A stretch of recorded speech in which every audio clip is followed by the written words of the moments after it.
Invito al doctor Óscar Rosero a que nos acompañe en el escenario. Ustedes probablemente lo conocen ampliamente, con más de 3 lustros de experiencia en la endocrinología y con 2 publicaciones importantes de libros de gran impacto a la fecha. Uno de ellos, 100 dosis de bienestar, y el otro, Meta Alimentación. Por favor, démosle la bienvenida al doctor Rosero. Hombre, eso de lustros, cuando estuve revisando cuánto tiempo yo endocrinólogo, dije, ¡jue madre, ya voy a cumplir 20 años! Me volví un cucho, pero recucho. Imagínese usted, 20 años ya de especialista, ya estamos más del otro lado. Y pues bueno, esto está terrible. Bogotá es una ciudad absolutamente caótica. De hecho, ayer hice una reflexión diciendo que como siga la cosa así, va a haber una migración masiva de Bogotá. O sea, vamos a tener que salir de acá porque esta vaina, sin agua, sin tráfico, sin seguridad y sin nada, esto es un caos total. Entonces vamos a empezar a mirar las posibilidades en ciudades que tengan mejores alternativas de vida. Y pues bueno, hablando de alternativas de vida, a lo que vinimos, alternativa de vida. Hay un dato absolutamente demoledor cuando lo analizamos en contexto, y es que actualmente en el mundo civilizado, el 90%, ojo con esa vaina que es impresionante, el 90% de la población adulta tiene alguna condición metabólica derivada de sus estilos de vida o de su patrón de vida.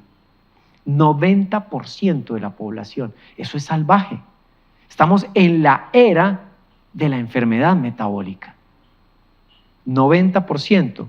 ¿Y de dónde saca ese número tan grande? Fíjense ustedes que en Colombia ya tenemos que más del 60, casi el 70% de la población tiene sobrepeso. Entonces ya tenemos el 70%. Y si a eso le sumamos que los que no tienen sobrepeso, pero ya tienen hiperinsulinemia o resistencia a la insulina, dislipidemia, llegamos a más del 90%. Es un número aterrador, sobre todo por lo que trae esta condición o esta enfermedad metabólica o la patología metabólica, porque las complicaciones o las consecuencias son evidentes, y sobre todo en la etapa adulta, porque aparece, por supuesto, la diabetes. Y tenemos que en la década de los 80 la diabetes era cercana al 1 o 2%, y tenemos el 10%. ¿Y qué significa más diabetes? Más enfermos, más personas postradas, más necesidad de cuidado. Por supuesto, esto es aterrador. Y ni hablar de, para mí, quizás la puerta de todas estas condiciones, y es el hígado graso, que ya se llama hígado metabólico. Lo llamábamos hígado graso no alcohólico, y uno hacía asociación con alcohol, y finalmente esto es 100% metabólico, y es que no hay otra forma de acumular energía sino en forma de grasa en el hígado. Es un mecanismo biológico que se desproporciona por nuestros patrones y conductas de alimentación. Por supuesto, es una situación que nos lleva a reflexionar y a pensar en qué podemos hacer nosotros mismos y las personas que están bajo nuestro cuidado para tratar de enmendar parcialmente ese error, porque la noticia no es del todo negativa, puede ser 100% positiva. Síndrome de ovario poliquístico, una condición más allá de hormonal, 100% metabólica. Uno no va a tener un síndrome de ovario poliquístico si no tiene una condición metabólica de base. Enfermedad cardiovascular, la causa número 1 de mortalidad a nivel mundial son los eventos cardiovasculares. Y ellos no llegaron porque sí. Ellos llegaron porque hay una base que empieza desde la infancia, y es una base directamente asociada a trastornos metabólicos. Por supuesto que la evidencia y el culpable o los culpables directos, influenciables y controlables están ahí a la vista de todos. Claro que pudiésemos complicar el discurso, y nosotros los endocrinólogos, que somos expertos complicando todos los discursos, vamos a decir, son condiciones, enfermedades crónicas no transmisibles, metabólicas, que requieren un abordaje multidisciplinario en grupos de trabajo cooperativo. Digo, carajo, y vamos a hacer eso para el 90% de la población. ¿Cómo vamos a hacer para solucionar esto con grupos multidisciplinarios, expertos? A ver, ¿Cuándo lo vamos a solucionar? Entonces creo que hay que empezar a ser prácticos. Y parte de eso tiene que ser con algo que se llama filosofía estoica. ¿Qué puedo intervenir yo como prestador y qué puede intervenir el sujeto como individuo? Sus decisiones y cómo puedo influenciar sus decisiones en cosas tan básicas como los hábitos y los estilos de vida, porque solamente así vamos a lograr el verdadero bienestar en el sentido pleno de la palabra. Bienestar libre de enfermedad. No estamos pretendiendo, desde luego, vivir 200 años, porque todo el mundo dice, pues de algo nos vamos a morir. Pues sí, claro, pero que a los 60 no estemos dependientes de cuidado, que a los 60 no nos tengan que estar cambiando el pañal, porque no es justo que nosotros mismos seamos los gestores de ese proceso. Hay que hablar de bienestar, hay que romper esas cadenas, y es que lamentablemente las cadenas llegan por la mala información. Y aquí entonces, cuando hablamos de mala información, automáticamente muchos, sobre todo yo me lo creí hace algunos años, la mala información proviene de los charlatanes de las redes sociales. Carajo, por ahí no es el camino. La mala información llega de todo lo que nos venden todos los días por televisión, radio y prensa, que es salvaje. Y nos venden ideas que definitivamente nos llevan a la enfermedad y nos siguen llevando. Y somos nosotros los profesionales los que complicamos ese mensaje. Hay que romper las cadenas y dar un paso adelante. Y entre todos podemos lograrlo. Si me ponen cuidado los próximos 15 minutos de conferencia, segurísimo que hoy van a salir con un mensaje claro y transformador de que sí se puede. Sí se puede. Sin misterios. ¿Y cuál es el primer mensaje clave que nos vamos a llevar hoy? Come solo comida real. Simple, básico, sencillo. Alguien me decía, es que eso es demasiado reduccionista. Pero ¿y no queremos hacer reducción en todos los procesos que nos complican la vida? Obvio que sí. Come solo comida real. Y alguien decía, es que no existe la comida real. ¿Cómo que no? Pues es posible que sí. O existe comida o lo demás no es comida. Entonces la palabra real sobraría, pero hay que explicarlo. Come solo comida real es deja de lado la basura, la porquería. Y vamos a explicar un poquito el tema de la basura, la porquería y cómo llegamos hasta donde estamos. En la evolución humana hemos tenido 4 grandes revoluciones nutricionales, 4 grandes revoluciones que han marcado la historia de la humanidad. La primera gran revolución fue haber podido controlar el fuego y manipular el fuego. Pudimos cocinar los alimentos. Si no hubiera sido por eso, imagínense cómo sería comerse unos frijoles sin cocinar. Técnicamente imposible. O un arroz sin cocinar. O seríamos comedores de carne cruda. Claramente, al cocinar los alimentos, podemos metabolizarlos mejor y tuvimos un gran avance como civilización.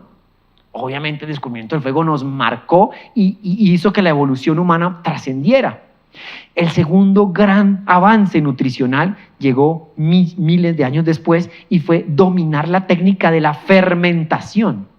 Es increíble. De hecho, muchos nos han vendido la idea de que nuestro cerebro creció mucho gracias a la carne porque se pudo cocinar y pudimos comer más carne. Sin embargo, una publicación del año pasado en la revista Nature dice, oiga, no, posiblemente fue la fermentación lo que logró eso, a través de la microbiota.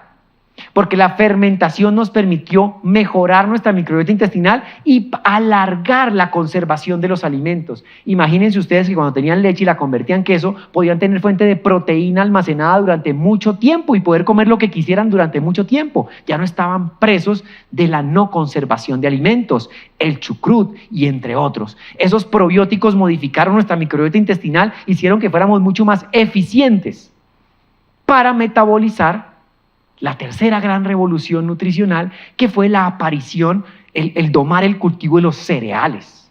Esa sí fue muy reciente, hace 10.000 años. Hace 10.000 años empezó el proceso de dominar el cultivo de los cereales. Y cuando dominamos el cultivo de los cereales, se logró reducir drásticamente la hambruna. Porque ahora no importaba si había invierno o verano, podíamos almacenar en sí los granos y cereales, y con los cereales podíamos alimentarnos. Pero ahí viene un dato muy importante y tiene que ver con el origen antropológico o el origen real de los cereales y entender un poquito por qué a algunas civilizaciones no les va bien con cierto tipo de cereal, ¿cierto? Y esto es bien interesante, porque resulta que el maíz es originario de América, ¿no es cierto? El maíz es de América, el trigo de Europa. Ah, ahora sí entiendo por qué es que esos españoles la pasan comiendo pan y no les pasa nada. Claro. ¿Y por qué esos españoles les dan una arepa de maíz y se les infla esa barriga horrible? Pues claro, nosotros tenemos solamente 400 años comiendo trigo. Ellos llevan miles de años comiendo trigo. En cambio, nosotros llevamos miles de años comiendo maíz y llevan solamente 300, 400 años comiendo maíz. La cosa es simple, es evolutiva. Pero ese descubrimiento de los cereales nos permitió garantizar la seguridad alimentaria. Y hasta ahí todo iba bien. Pero luego viene la cuarta gran revolución nutricional y fue la masificación de lo que denominamos hoy productos industrializados ultraprocesados, porquería o basura en términos coloquiales, porque eso no es alimento, eso no alimenta, eso simplemente enferma. Esa cuarta gran revolución nutricional empezó finalizando la Segunda Guerra Mundial. Después de la Segunda Guerra Mundial, el mundo entró en crisis y habían hambrunas y no había forma de garantizar seguridad alimentaria. Los gobiernos dijeron, tenemos que garantizar la forma de aportar nutrición, pero para ese entonces aportar nutrición era calorías, porque era el conocimiento que se tenía. No importa cómo, demos calorías y sigue aplicando. Por ejemplo, vemos en YouTube el comercial de Médicos Sin Fronteras cómo ese sobrecito de nutrición le puede salvar la vida a un niño que se está muriendo de hambre. Claro, pero hoy día no nos estamos muriendo de hambre. 90% tiene enfermedades derivadas de su mala alimentación. No podemos seguir pensando que son solo calorías. Pero esa concepción de calorías incentivó a la industria a crear productos muy calóricos, garantizar la seguridad alimentaria a partir de calorías, muy económicos de producir para el productor, no perecederos y que pudieran ser distribuidos para todo el mundo. Y aparecieron las famosas galletas, cereales, etcétera. Fue una necesidad para ese momento, pero por supuesto, como toda necesidad, entra el marketing y a partir de ahí empiezan las estrategias de venta. Y todo tiene que ver también con un libro muy famoso de 1977, El marketing de las emociones. Y resulta que apareció un gran investigador en marketing y encontró que era mejor venderle a las emociones y no a las personas. Y ataron, y rápidamente la industria se dio cuenta que había que atar las emociones a la venta y el incentivo de este tipo de sustancias o de productos para venderlos más. Y hoy día nos damos cuenta cómo venden Navidad y no venden bebidas gaseosas. Venden la emoción de la Navidad. Nos damos cuenta cómo venden alas, no bebidas energizantes. Claramente son emociones las que nos están vendiendo. Y tuvieron un apalancamiento claro en quizás el peor error nutricional en la historia de la humanidad, que los libros lo irán a recordar. Como para 1980 se publica las recomendaciones dietarias de los Estados Unidos. Y esto sí fue un caos total, porque miren cómo nos tienen. 90% de enfermedades crónicas. Y en esas recomendaciones simplemente lo que hicieron fue crear la famosa pirámide nutricional con la información que tenían para ese entonces, que hoy día sabemos que estaba sesgada, que estaba manipulada, y hoy día sabemos el informe famoso de la Facultad de Salud Pública de la Universidad de Harvard, por el cual pagaron $1 millón para que los médicos de Harvard dijeran que el problema era la grasa y que no el azúcar. Eso significó un incremento del 40% en las ventas de azúcar, cosa que el sindicato azucarero celebró en una gran reunión en Nueva York. Simple. Modificaron la pirámide por principios básicos de marketing y nos pusieron una base inmensa que era antifisiológica y antinatural. 70% de la ingesta diaria en carbohidratos ultraprocesados. No la metieron. Claro, ¿qué iba a pasar? Lo que tenía que pasar. Primero se dispara la obesidad y 10 años después se dispara la diabetes. Y unos años después se dispara la enfermedad cardiovascular. Y unos años después se dispara el cáncer. Y seguimos preguntándonos, ¿pero qué será tan raro? No entendemos por qué. Si todos los días nos están vendiendo la idea de que hay que empezar un desayuno con cereales cargados de azúcar y colores artificiales. Y este es el mejor ejemplo de lo que significa un ultraprocesado. Un ultraprocesado es una sustancia, un producto en el cual no reconozco la matriz originaria de ese alimento. Yo no sé eso de dónde viene. ¿O ustedes ven ahí algo? No se ve nada. Completamente modificado, predigerido porque es precocido, con aditivos cosméticos que no le aportan ningún valor nutricional, diferente a que se vea de colorcitos, con ingredientes con potencial efecto adictivo, aunque la palabra a muchos colegas no les gusta, es clarísimo que sí, porque son hiperpalatables, hackean circuitos de recompensa a nivel hipotalámico y por supuesto crean la necesidad de comer cada vez más.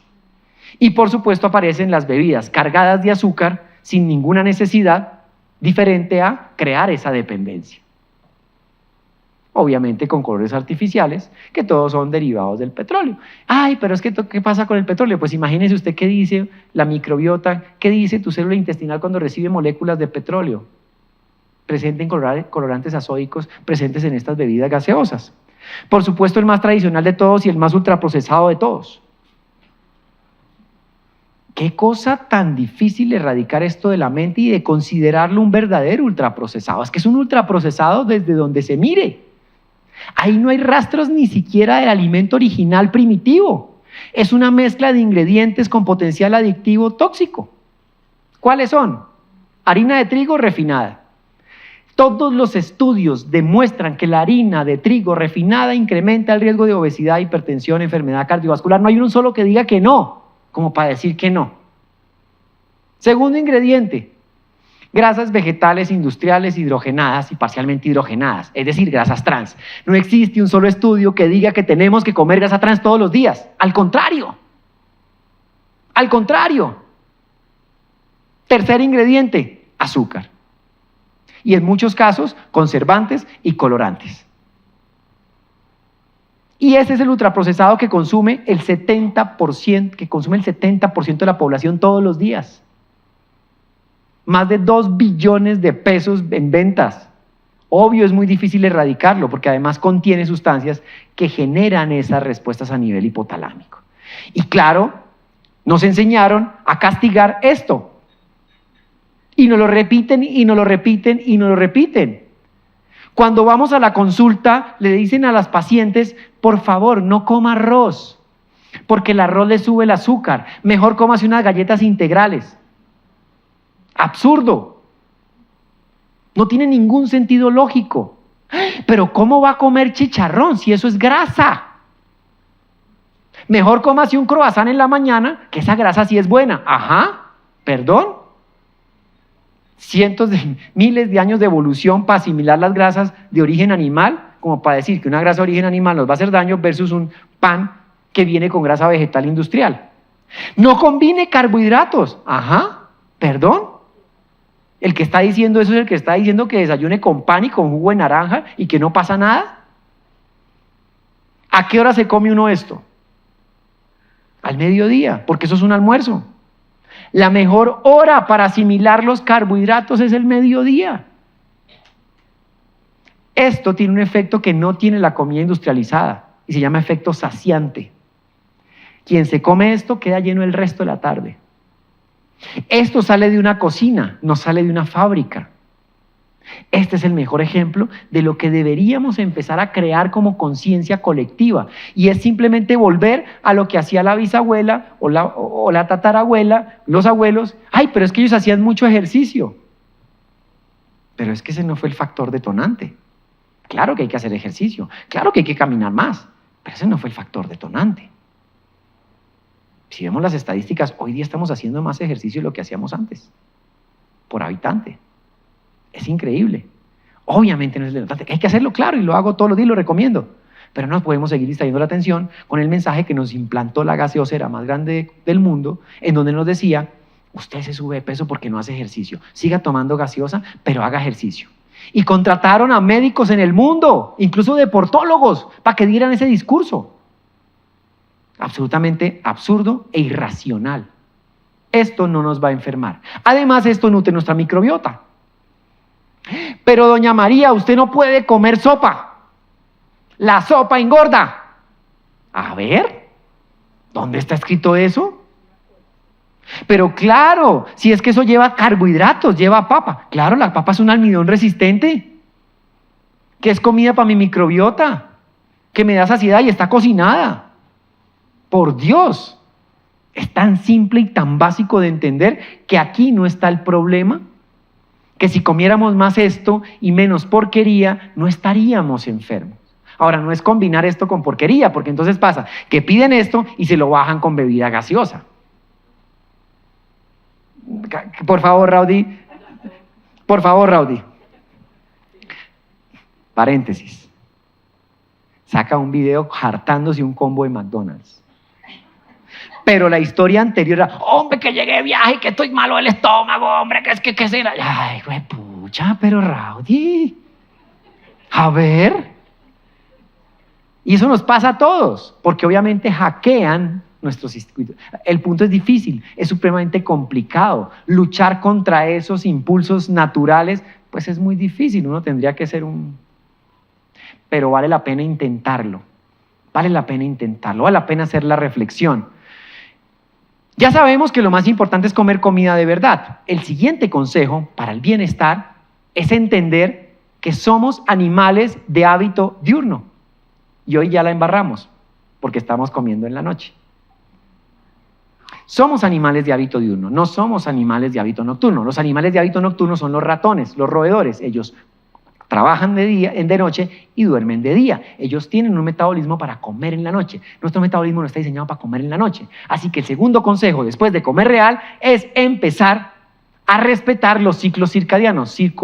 Circadianos cicla el día. ¿Qué quiere decir eso? Como de día, descanso de noche. Somos afortunados evolutivos porque vivimos en el trópico. Entonces no tenemos la complicación de los suecos, que tienen a veces en invierno épocas en las que no ven el sol. Sin embargo, sus relojes biológicos siguen siendo de 24x24. Ellos sí están en la mala, porque su reloj es el mismo. Su pico de cortisol ocurre también a las 8 de la mañana. ¿O no, doctor Alex? Si usted vive en Noruega, tiene pico de cortisol a las 8 de la mañana. Y si vive en Colombia, pues también. Y el pico de cortisol se enlaza con el pico de insulina. Y el último pico de cortisol a las 5 de la tarde, que debería coincidir con la última hora en la cual deberíamos comer. Así de simple. Ya está clarísimo que el patrón circadiano sí influye en planeación de estilos de vida. Come de día, descansa de noche. ¿Cuál es la hora ideal para cerrar la ventana de alimentación? Antes de las 6 de la tarde. Ya. Simple. ¿De acuerdo? Porque resulta que además nuestra microbiota descansa de noche y se recupera de noche. Así como nuestro cerebro necesita dormir, nuestro intestino también necesita descansar y recuperarse. La microbiota en la noche se recupera. Nuestro páncreas también necesita descansar. Resulta que nuestro páncreas produce una hormona fundamental que es la insulina. Y todo el día, iba a decir el jodido, todo el día estamos dándole carbohidrato y carbohidrato y carbohidrato para que produzca y produzca y produzca y produzca insulina. ¿Cuándo va a descansar? ¿Cuándo vamos a agotar las reservas que acumulamos de energía si no cenando temprano? Para que respetemos por lo menos 12 o 13 horas de ayuno nocturno. Fíjense ustedes que todo este conocimiento es intuitivo, es básico. Aún así genera absolutamente controversia. Por supuesto que hay que tomar el sol. Tercer consejo. Primer consejo, come real. Segundo consejo, respeta los ciclos circadianos. Tercer consejo, hay que tomar el sol. ¿Y por qué? Porque tenemos relojes biológicos que se sincronizan con el sol. ¿Quién no se siente bien cuando se expone al sol? Todos nos sentimos bien cuando nos exponemos al sol. Nos sube el estado de ánimo, nos sube las endorfinas. ¿Quién no piensa en vacaciones, playa? Sol. Necesitamos el sol. El sol previene el cáncer, por supuesto. Múltiples estudios han demostrado que la exposición solar controlada, quiero decir controlada, ojo, no es a salir a chicharrarse, controlada, genera reducción del riesgo de cáncer, de todos los tipos de cáncer. Pero incrementa el riesgo de cáncer de piel. Sí, claro, controlada, porque el riesgo de cáncer de piel se incrementa con 3 quemaduras en 10 años. Pero digo quemaduras, es decir, que se ponga la piel roja y aparezcan lesiones por quemadura. Por lo contrario, no va a aparecer un incremento del riesgo de cáncer de piel si no somos tienen una piel fotosensible, como la mayoría de los que estamos acá, que somos bien oscuritos. Por supuesto, el último consejo y no menos importante, movernos. Y ahí viene parte del marketing y la complicación. Porque entonces, en la década de los 80, se vendió la idea de que movernos era gimnasio. Las televentas de la televisión en esa época nos vendían los equipos para hacer ejercicio en la casa, que la planner, que no sé qué, y uno se creía que la forma de moverse única era esa. Hoy día aparecen los profesionales expertos modernos a decirnos que la única forma de moverse es, estamos en la moda de la resistencia. Hacer pesas es lo máximo, hay que hacer todos pesas. A ver, si ni siquiera estamos moviéndonos, ya vamos a empezar a hacer pesas. Ni siquiera somos capaces de caminar, que es el acto más fisiológico y primitivo del ser humano. Y por ahí es donde hay que empezar. Entonces viene la famosa frase de los 10,000 pasos. ¿Saben ustedes cuántos son 10,000 pasos en kilómetros? 10 kilómetros, de 8 a 10 kilómetros. ¿Quién va a caminar 10 kilómetros en un día? Eso es una locura. ¿Quién alcanza eso? Afortunado el que tiene tiempo para hacerlo. Sin embargo, el año pasado apareció una publicación hermosísima que dice, oigan, dejen ese cuento, desde los 1,600 pasos ya hay una reducción significativa del riesgo de mortalidad. 1 kilómetro. Kilómetro punto 3. Eso sí es más lograble. De mi casa al supermercado, después de almuerzo, me ayuda a bajar la glucosa. En vez de sentarnos a hablar carreta o sentarnos a ver el celular, caminamos 15 minutos después de almuerzo. Fíjense ustedes cómo cambiamos un poquito los paradigmas y aterrizamos a lo que somos, ese nuevo estilo de vida y que podemos educar también a nuestras personas que están a cargo. Ese es el estudio del cual les digo, contar pasos sí funciona, pero necesitamos solamente 1,600 para empezar a mejorar. ¿Y hasta dónde funciona? Hasta los 8,000. De ahí en adelante cualquier cosa ya no va a incrementar más el beneficio. Es absolutamente emocionante decir eso. Todo cuenta. Y si camino después de almuerzo, mejor todavía. Esa es la forma como podemos empezar. Les estoy sembrando una semillita. Al finalizar les tengo una sorpresa. Porque hoy traje 2, para los que pudieron venirse al trancón, hoy traje mis 2 libros, los voy a rifar, obviamente con firma, y con dedicatoria súper especial, pero al final del evento. Porque todo esto que les acabo de contar en mis 2 libros está supremamente bien explicado. Muchísimas gracias a todos por su atención.